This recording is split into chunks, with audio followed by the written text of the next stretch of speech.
Boutembo Direct, votre édition du journal sur Moto TV et dans sa nouvelle session d'information, voici le titre. Soucieux de la redevabilité envers ses administrés, le bourgmestre de la municipalité de Boulenguera prêche par l'exemple. En effet, le commissaire supérieur Ilunga Willy Mungendi a tenu une réunion élargie aux chefs des quartiers et des cellules que compte sa municipalité. Il était question de parler de la sécurité, la santé et le développement dans cette entité. L'Union nationale de la presse du Congo, section du Nord Kivu, invite les médias et journalistes à jouer un rôle de chien de garde et des catalyseurs positifs pour un état des droits. Sa présidente Rosalie Kabila Zawadi a lancé cet appel aux chevaliers de la plume du Nord Kivu à la clôture de ce mardi 20 décembre des travaux d'état généraux de la presse. Plusieurs recommandations de ces assises sont à suivre dans ce journal. Voilà tout pour les titres. Le bourgmestre de la commune Boulenguera, le commissaire supérieur principal Willy Ilunga Mungendi, a réuni ce mardi 21 décembre les chefs des quartiers et des cellules de son entité pour évaluer la situation socio-sécuritaire qui prévaut dans cette entité en ce moment des préparatifs des festivités de fin d'année. Il a appelé la population à contribuer à l'effectivité des mesures de sécurité prises en renforçant la collaboration avec les forces de l'ordre. Nelly Mwengeshali nous en fait le point dans ce reportage de Manon Benzimanzekele et Eugénie Moussivirwa. La sécurité de la commune Boulenguera était le point central à l'ordre du jour dans cette salle de la réunion de sécurité élargie, animée par l'autorité municipale, dans cette salle de la croisade eucharistique, construite à la catéchèse, dans le voisinage du bâtiment administratif, dans cette municipalité. Selon le commissaire supérieur principal, Willy Ilunga, la sécurité de la population et leurs biens constitue la préoccupation majeure des autorités, car elle est la clé du développement.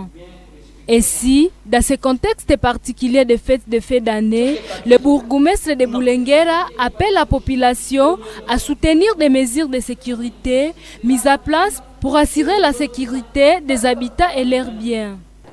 Pendant ces moments, c'est pour prendre les mesures sécuritaires pendant les festivités de Noël et de Nouvel An. Nous avons ensemble débattu avec le chef de quartier qui sont tout près de moi, que vous voyez ici, des mesures. Qu'est-ce que nous devons faire? Quelles sont les dispositions que nous devons prendre pour faire quoi? Pour sécuriser nos populations pendant ces fêtes. Les mesures ont été prises. Donc nous avons d'abord appelé notre population à faire quoi? À dénoncer, à faire appel s'il y a besoin, il y a un cas de sécurité. Et les services sont là pour venir à leur rescousse en vue de les sécuriser. C'était aussi une occasion pour les bourgmestres de rendre compte de son bilan en cette fin d'année au nom de la redevabilité. Il a reconnu que son entité connaît des problèmes qui n'ont pas été résolus en 2021 dans les projets sociaux. Néanmoins, il se félicite de l'aboutissement des travaux de réhabilitation du bâtiment administratif de la municipalité de Boulenguera. Le problème de salubrité, surtout la propriété dans notre commune. On a dit à ce temps ici que nous devons avoir chef de quartier, chef de cellule, doit nous apporter un chronogramme, n'est-ce pas ça, de quoi de calendrier de travail. Comment est-ce qu'il travaille chaque vendredi pour mettre son quartier, sa cellule propre. Les participants à cette réunion de sécurité se disent satisfaits de cette tenue exceptionnelle à cette fin d'année. Ils encouragent d'autres autorités municipales à classer ce genre d'évaluation dans leurs agendas. Nous savons très bien que ce que nous avons pris comme mesure et ce que nous a donné comme stratégie, ça va donner un résultat fiable. Étant donné qu'il faut qu'on multiplie les alertes, surtout les chefs de cellules, les 10 maisons et la population s'unir, se mettre comme une seule personne pour essayer encore une fois de renforcer la sécurité dans notre entité pendant cette période de fêtes, Noël et bonne année. Communiquer sur des téléphones, des textos et communiquer avec toutes les autorités. Les 10 maisons, chefs de cellule, les chefs de quartier, bourgmestre, maire de ville, nous avons des téléphones pour alerter et à ce que tous les services aussi puissent mettre le bateau, puissent mettre la main sur la pâte pour que tout puisse aller bien. Pour l'année 2022, l'administration de Boulenguera projette jeter des ponts sur des rivières qui coupent des lieux entre différentes cellules de cette commune. Dans un chapitre similaire, la police nationale congolaise en ville de Butembo rassure les habitants qu'il a mis en place des dispositifs sécuritaires nécessaires pour leur permettre de fêter Noël et Nouvel An dans le calme. Cette assurance arrive pendant que la ville fait face à des incursions répétitives des bandits dans des ménages des habitants. Au même moment, la police annonce avoir allégé le couvre-feu nocturne. Il est passé de 23h à 5h du matin au lieu de 22h à 5h du matin. Suivez le commandant de la police et le commissaire supérieur principal, Paul Ngoma, dans ce propos recueilli par Francine Mousseau. La police nationale congolaise en ville de Butembo n'a pas de problème avec sa population. Comme la population n'a pas de problème avec sa police. Moi, je vous promets que pendant cette période, je prendrai toutes les mesures nécessaires afin de permettre à toute la population de vaquer à ses occupations, de fêter dans toute quiétude. Voilà. Donc il n'y aura pas de problème parce que nous allons mettre toutes les batteries en marche pour sécuriser les personnes et leurs biens en ville de Butembo, parce que notre mission est régalienne et nous allons renforcer les mesures. Que la population se calme. On n'arrête plus les gens, que personne ne vous trompe, on n'arrête plus les gens avant 23h. Parce que moi-même qui ordonne, je suis ici chaque jour, chaque soir que nous, je suis ici. C'est moi qui ordonne le départ des patrouilleurs. Je connais quand est-ce qu'on commence la patrouille, je connais quand est-ce qu'on ordonne le couvre, donc le bouclage. On ordonne le bouclage il y a plus d'une semaine passée, à partir après 23h. Que personne ne vous trompe, on arrête à 21h, 22h, c'est faux. On déclenche le couvre-feu à partir de 23h. Si on arrête quelqu'un avant 23h, à 22h, qu'il m'appelle. On est commencé à tromper les gens dans des réseaux sociaux, on n'arrête personne. Et puis la police ne peut pas racheter, surtout, doit se conforter, doit respecter les droits humains. Ne doit pas ravir quand même le bien de la population. Les activités socio-économiques ont repris normalement ce mardi après une journée de lundi 20 décembre très agitée. La police dresse un bilan définitif de ces manifestations de 4 morts dont un bébé, 3 armes importées, 17 blessés et 11 personnes interpellées. Clôture ce mardi 21 décembre des États généraux de la presse du Nord Kivu à Goma. Ces travaux dédiés alors pour l'évaluation du travail de la presse durant cette période où la province fait face à des défis de gouvernance et de la paix.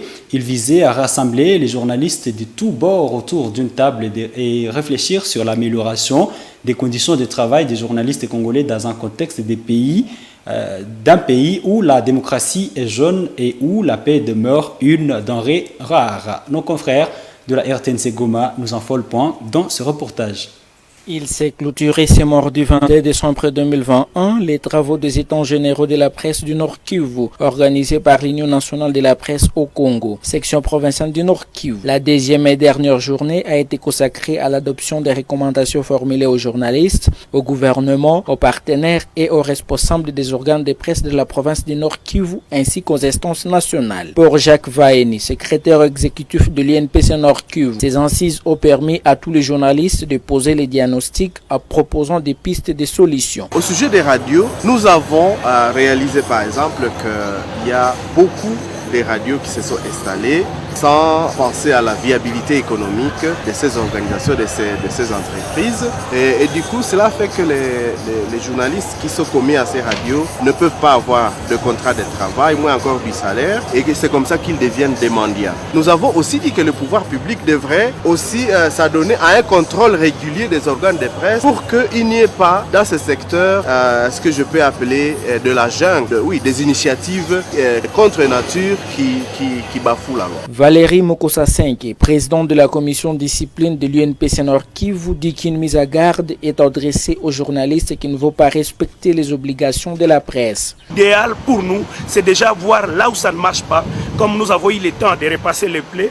Et nous pensons que désormais, comme je l'ai dit, plus ne sera comme avant. c'est une mise en garde pour ces réfracteurs, c'est une mise en garde pour ces journalistes-là qui continuent à saper notre métier, qui continuent à se méconduire et à ternir l'image même du journaliste congolais. Occasion pour Darius Kitoka, président de l'INPC Sud Kivu, qui a été invité en saison 6, d'élouer les efforts de l'INPC Nord Kivu qui ont mis les journalistes venus de tous les territoires et villes du Nord Kivu autour de la réflexion sur l'avenir du métier. Nous, journalistes, on n'a jamais pris le temps d'être ensemble pour réfléchir. Bravo encore une fois au Nord Kivu, parce qu'au moins à ce niveau-là, on a associé les journalistes qui sont venus de presque tous les territoires qui composent le Nord Kivu.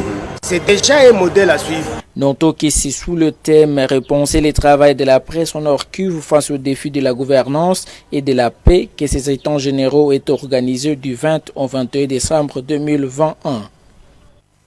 Parlons de l'éducation à présent. Depuis le week-end dernier, le ministre de l'ESU a annoncé que les personnes vivant avec handicap sensoriel devraient étudier gratuitement dans tous les établissements supérieurs et universitaires de la RDC. Une nouvelle accueillie avec enthousiasme au sein de la communauté des sourds de Butembo. Didi Luanda, coordonnateur de cette structure, appelle le ministère en charge des personnes vivant avec handicap, celui du budget et l'ESU à fédérer les efforts pour la réussite de ces projets qui est salutaire pour eux. Francine Moussoa nous en fait le point dans ce reportage. Didi Luanda, c'est ce jeune homme étudiant en histoire à l'université de Goma. Enseignant depuis quelques années au sein de l'Institut Notre-Dame de l'Assomption, celui-ci s'est réjoui qu'enfin une porte s'ouvre de manière officielle pour la formation des sourds-muets de Butembo. Se souvenant de ses débuts difficiles à l'université, Didi s'est réjoui que le gouvernement prenne aujourd'hui en main l'éducation des personnes vivant avec un handicap sensoriel, et droit qui n'est pas d'après lui et cadeau du gouvernement. Je pense que toutes les universités de la ville de Butembo doivent aussi comprendre et accepter la décision du ministre. Parce que nous les sourds, nous sommes des personnes souvent oubliées dans la société, surtout à l'université. Voilà que les choses sont claires et les décisions sont là. Ce n'est pas un cadeau, c'est notre droit. La communauté de sourds de Butembo va travailler avec le secrétaire général académique. On va travailler ensemble sur cette question. Lui connaît ceci. Il va faire intervenir dans la conférence des chefs d'établissement universitaire de la ville de Butembo. Se basant sur l'expérience qu'il a vécue, les coordonnateurs de la COSOBU, les 3 ministères dont celui en charge des personnes vivant avec handicap, celui du budget et de l'ESU, a fédéré leurs efforts pour la réussite de ces projets salutaires pour les personnes vivant avec handicap sensoriel. Mais aussi au ministre chargé des personnes vivant avec handicap, même au ministre du budget, de travailler ensemble pour faire pour la bonne politique que les handicapés seront pris en charge dans différentes universités publiques. C'est ce que nous réclamons. C'est depuis septembre dernier que se sont tenus les états généraux de l'ESU à Lubumbashi. Au cours de ces assises, avait été proposée notamment la gratuité de l'enseignement supérieur et universitaire en faveur des personnes vivant avec handicap. Le Conseil de sécurité de l'ONU a prolongé lundi 20 décembre dernier d'1 an les mandats de sa mission à RDC, la MONUSCO. Les effectifs restent globalement stables, mais le Conseil de sécurité demande aux casques bleus de se concentrer à Nituri, au nord et au sud Kivu, et d'accentuer leurs opérations conjointes avec les FARDC. Rédigée par la France, la résolution 2612 du Conseil de sécurité prévoit le maintien jusqu'au 20 décembre 2022 au maximum de 14 160 militaires et de 2001 policiers. L'analyste politique Augustin Moïsi pense que des menaces sécuritaires qui continuent à peser sur la protection des civils seraient l'un des facteurs déterminants pour le renouvellement du mandat de la MONUSCO en RDC. Suivez le professeur Augustin Moïsi dans ce propos recueilli par Grace Kaniki. Et donc je pense qu'au regard de la situation sécuritaire dans la région, il y aura certainement des lignes qui vont bouger en ce qui concerne la participation de la MONUSCO ou encore la mission de la MONUSCO en RDC, parce que évidemment on n'a pas encore eu la résolution qui prolonge le mandat, on ne sait pas ce qu'on a avancé comme motivation, mais certainement que la situation sécuritaire précaire qui prévaut dans la région a été, n'est-ce pas, déterminante pour pouvoir plaider en faveur de la prorogation du mandat de la MONUSCO dans cette partie du pays. Et évidemment, il y avait déjà des signes avant-coureurs parce que depuis un certain temps, le gouvernement congolais, la primature, était en train de mettre sur pied un plan de sortie de la MONUSCO. Et il était dit dans ces plans-là qu'on devait réduire sensiblement ou alors évacuer les contingents de la MONUSCO ou les personnels de la MONUSCO de l'ouest pour venir se concentrer à l'est de la RDC. Et donc déjà cela montrait que pour le gouvernement congolais, il était hors question que la MONUSCO fasse ses valises à la fin de cette année. Et voilà justement qu'on est en face d'une prolongation. Et comme elle est déjà là, la prolongation, il serait intéressant de voir effectivement, de voir comment la MONUSCO va pouvoir adapter son mandat, même s'il ne s'agirait pas de la changer fondamentalement parce qu'elle consiste à la protection des civils. Mais il serait, disais, intéressant de voir ce qu'elle va essayer de mettre en œuvre au regard justement du contexte qui a changé, de la nouvelle donne qui connaît l'intervention de l'UPDF dans la région, qui est une nouvelle donne en fait, qui doit normalement aider à re-questionner un peu les modes d'intervention de la MONUSCO, ces interventions à terme de protection des civils de la région, dont justement la sécurité est fortement menacée.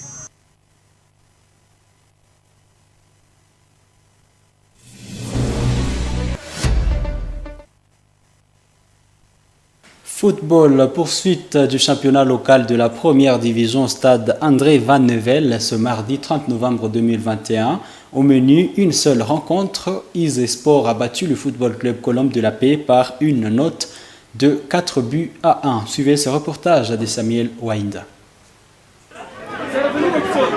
Il est 16h ici au stade Van Nevel de Boutembo. Isesport jaune-bleu fait face à Colombe en vert et noir. Un match bien dominé par les jaunes-bleus du début à la fin. Isesport obtient son premier but quelques minutes après les coups d'envoi et deuxième à la 38e minute. Et si la première mi-temps s'achève par 2-0. Après la pause, les verts noirs tentent de se ressaisir dans les jeux, mais l'équipe adverse réussit à inscrire un troisième but même sous la pression du FC Colombe. Dans cette mi-temps, les verts noirs obtiennent une dizaine d'occasions mais n'en concrétisent qu'une seule. Contrairement à FC Colombe, Isesport se montre plutôt réaliste dans ses occasions jusqu'à marquer un quatrième but qui va finir la rencontre. Le secrétaire du FC Colombe de la Paix justifie l'échec de son équipe par le manque de sponsoring. Nous avons débuté avec le championnat pour la phase année. Nous sommes dans des travail. Nous n'avons presque nous n'avons pas de sponsoring. Vraiment, il est certain que nous allons nous renforcer pour la phase de retour. Et selon notre espoir, nous n'allons pas rentrer dans la deuxième division. De ce côté, le capitaine d'Isesport n'a pas caché son satisfait après cette victoire obtenue grâce au soutien tant financier que moraux de leurs supporters. Oui, vraiment. Ce que je peux injecter pour les fans, c'est pour mieux sponsoriser la jeunesse, moralement et aussi financièrement. Ça sera très mieux vraiment. Ce championnat va se poursuivre ce mercredi 22 décembre 2022 dans ce même stade avec deux affiches. À 14h, RCK jouera Nzoï et à 16h, FC Imana jouera la jeunesse sportive de Butembo. Football au niveau continental, le sort réservé à la 33e édition de la Coupe d'Afrique des Nations CAN Cameroun 2021 n'est pas arrêté. Cette compétition aurait été reportée suite à la pression que mettent les clubs européens et le président de la FIFA, Gianni Infantino. À son arrivée au Cameroun ce lundi 20 décembre 2021, Patrice Motsepe, président de la Confédération africaine de football, association CAF, a rassuré devant la presse que tous les dispositifs sont mis en marche pour que cette compétition ait bel et bien lieu le 9 janvier 2022. Suivez-le. Le Cameroun, c'est notre maison. C'est une maison pour l'Afrique. Nous parlerons demain et vous donnerons plus de détails. Nous sommes très clairs en termes d'engagement de faire la CAN au Cameroun un succès. Je suis très confiant que nous travaillerons ensemble au service du peuple camerounais qui est une fière nation de football qui a fait la fierté du Cameroun et de l'Afrique. Et je suis convaincu qu'après nos rencontres d'aujourd'hui et demain, nous pourrons venir vers vous et donner à l'Afrique et au monde la confiance que nous avons à travers l'engagement envers notre peuple au Cameroun et l'engagement pour le développement du football en Afrique. C'est par ici que nous bouclons cette édition du journal sur Moto TV. Mesdames et messieurs, merci à vous toutes et à vous tous qui l'avez regardé. Au revoir.